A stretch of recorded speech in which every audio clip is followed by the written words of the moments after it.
Hey everybody, welcome to Castor'sCorner.com. I'm your host Khalil here for another toy of the day. So it's Batman Day, and figure why not, since we got Batman, why not do that for Batman Day? So go to Castor'sCorner.com for a full archive of our stuff. I'm going to be honest with you, I'm not going to have time to get a gallery up, so it's just going to be the video tonight.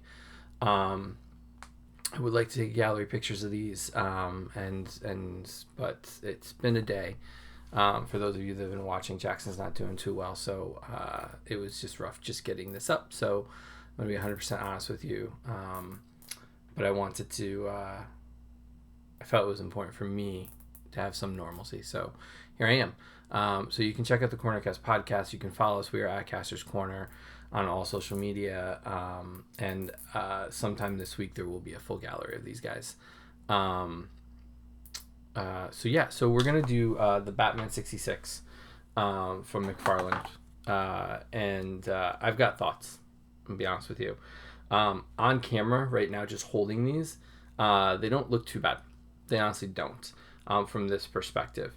But in hands, just kind of working with them, playing with them, posing them, and stuff like that, there are numerous issues, I think, from a collector standpoint.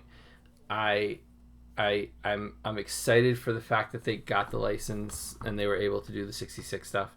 I know that there's a lot more coming from some of the preview pictures that they've shown. But there are just some weird missteps with these that kind of aesthetically they look like right here, they look cool, right? Then you get them and you really start to think about what they did here, and some of the choices I don't know if I agree with. So just taking a look at Batman first, one of the things that really stands out to me is they weren't able to match the cape color to the cowl and the boots and the shorts and the everything. So it kind of just sets it off to look a little bit odd, a little bit different.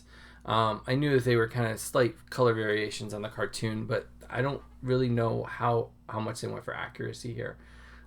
It's a decent head sculpt. They did some weird things with the arms, the way they kind of bow out. And you can see this kind of on Robin, where you have to put them in that kind of posed out position.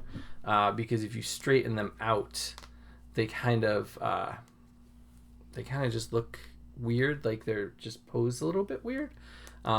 And there's no rotation there, so you can't rotate that elbow joint at all. Or I guess you can, but it just doesn't fit right. The joint's really big, and with a character like this or like that, with either skin tight or actual skin showing, it kind of just is a little bit weird. I would think the biggest thing for these guys is the lack of articulation.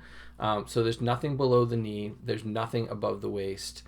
There's some articulation here. There's some twists on the glove parts, but there's nothing in the torso for mine, or they might be stuck. So it's like you can't really get them into poses. That's number one. Number two, same thing, same kind of weird kind of arc for his elbow.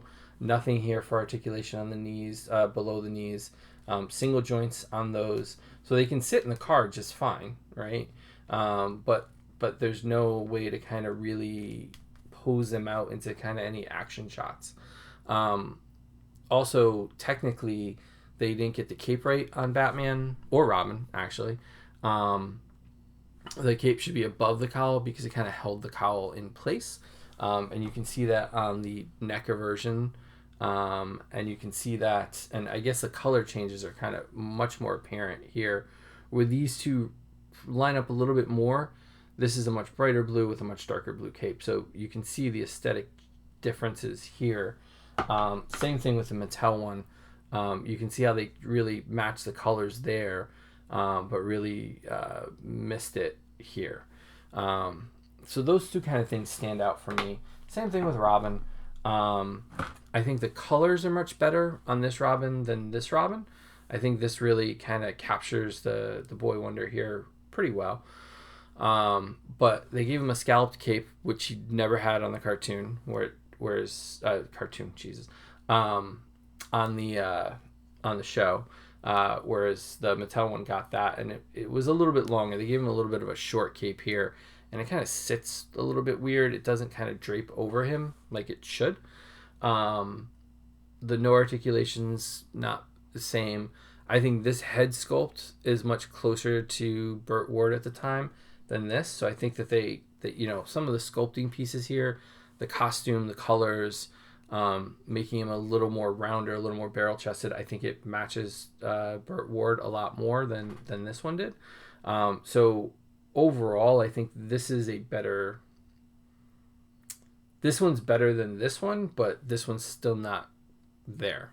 And so for me, as a fan of Adam West and grew up after school, 4:00 watching him on, the repeats, I really, really loved watching them, fight crime and do all their stuff. And so I really was excited to hear it. And then I think the execution just misses the mark for both of them. And I'll kind of show you in the camera. They didn't do a horrible job, like I said. I think it's there, and for a toy version of these, sculpt, I guess, the sculpt and facial features, and the costumes overall are really good. They feel more toy-like than the NECA one. NECA one feels like a really good representation of Adam West, whereas these really do feel like toys. But coming from the multiverse line and everything we've seen so far, I really think that these are better in that. How do I say this? Sorry, I'm losing my train of thought. Coming from the multiverse line and knowing what they can do with figures, and then seeing what they did do with these, I think it's just a little disappointment.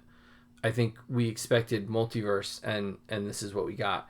And just for scale purposes, this is Batman next to a Marvel Legend, so he's much smaller. This is Batman next to the Mattel one. They're about the same size, so there's that. Batman next to Storm Shadow here. Batman's still shorter. So the proportions are a little bit different, and I don't know if I have any. Oh, I do. I have a Joker from the multiverse line. And this is the comparison to the multiverse line. So it is not in scale with the rest of the multiverse at all. It is a much smaller toy. And so kind of that's where we are. So so go to castorscorner.com for an archive of everything. We'll have a gallery up later today, and Cornercast podcast, follow us, and just everybody keep Jackson in your thoughts, and we're going to do everything we can to make him feel better. So thank you guys for watching, and we'll see you tomorrow night for another toy of the day here on castorscorner.com. Thanks, everybody.